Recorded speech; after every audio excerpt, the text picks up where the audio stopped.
Meaning of hatred. Hatred. Hatred.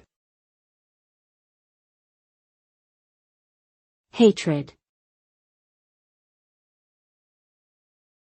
Hatred. Hatred refers to an intense feeling of dislike, hostility, or animosity towards someone or something. It is an extreme emotion that often results from negative experiences, values, beliefs, or attitudes.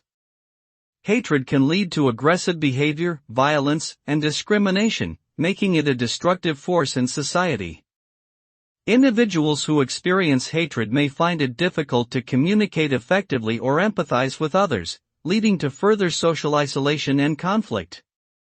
In order to address hatred, it is important to cultivate empathy, understanding, and tolerance, and to work towards creating more inclusive and compassionate communities.